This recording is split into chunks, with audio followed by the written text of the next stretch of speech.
صدر آصف علی زرداری سے army chief general Syed Asim Munir کی ملاقات، ملک میں امن سلامتی اور ترقی کے اقدام برقرار رکھنے کا عزم کا اظہار۔ آرمی چیف کی دہشت گردی کے خاتمے کے لیے کارروائیوں اور پاک فوج کی آپریشنل تیاریوں پر بریفنگ، ترقیاتی عمل میں بھی پاک فوج کے کردار کے بارے میں بھی آگاہ کیا۔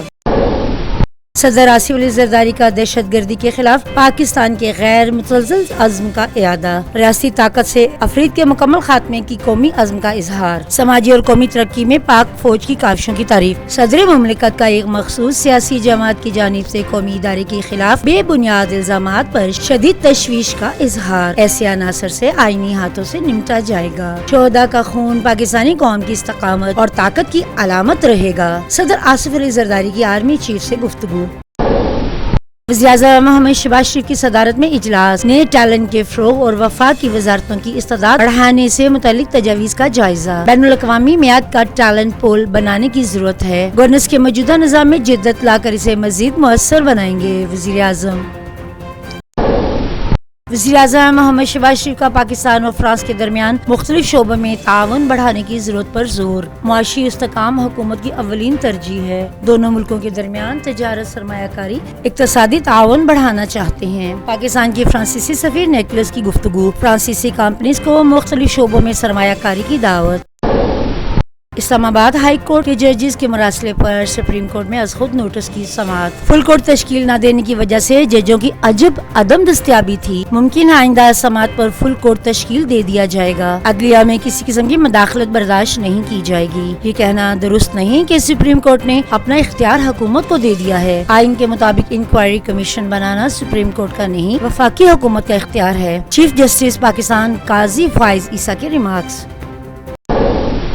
پاکستان اسٹاک ایکسچینج میں تیزی، انڈیکس میں 869 پوائنٹس کا اضافہ، مارکیٹ میں 6756 پر بند، 36 کروڑ 18 لاکھ سے زائد شیئرز کا کاروبار۔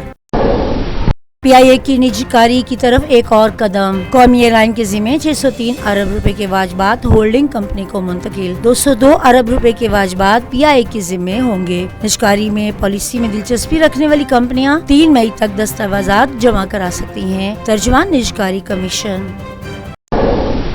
متحدہ عرب امارات کے ساتھ تجارت اور کاروباری روابط مزید مضبوط کرنے کے خواہاں ہیں، معاشی بہتری کے لیے مشترکہ روڈ میپ تشکیل دینے کی ضرورت ہے۔ اقتصادی شعبے میں ڈیجیٹائزیشن کے کام جاری، ایف بی آر میں اصلاحات کی جا رہی ہیں۔ وزیر اطلاعات عطا اللہ تارڑ کی متحدہ عرب امارات کے سفیر حماد عبید ابراہیم سے گفتگو۔ پنجاب میں گندم کی امدادی قیمت 3900 روپے فی من مقرر، وزیر اعلیٰ مریم پنجاب کی صدارت میں کابینہ کے اجلاس، متعدد فیصلے، بچوں اور خواتین کی بے حرمتی کے مقدمات کی جلد سماعت، اسپیشل ٹرائل کورٹس کے قیام کا فیصلہ، تاکہ عزت قانون کا مؤثر بنانے کے لیے ترمیمی بل پنجاب اسمبلی میں پیش کیا جائے گا۔ 90 دن میں ڈگری اور 180 دن میں ٹرائل ختم کرنا ہوگا، جھوٹے الزامات کے کلچر کو بدلنا ہوگا، وزیر اعلیٰ۔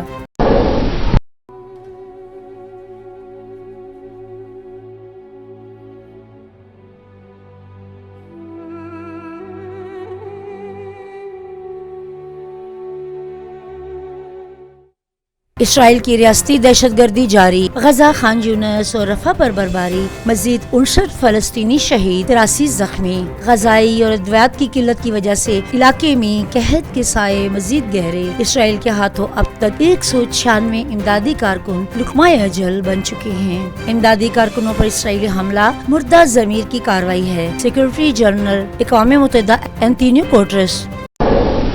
چین کے صدر یہ جن پنگ اور امریکی صدر جو بائیڈن کے درمیان رابطہ، دونوں صدور کا معاشی رابطہ، یوکرین، جن سائبر سیکیورٹی خدشات سمیت مختلف معاملات پر تبادلہ خیال۔ تائیوان کا معاملہ ریڈ لائن ہے، امریکہ نے ہماری ٹیکنالوجی کی ترقی روکی تو خاموش نہیں بیٹھیں گے، صدر یو جن پنگ۔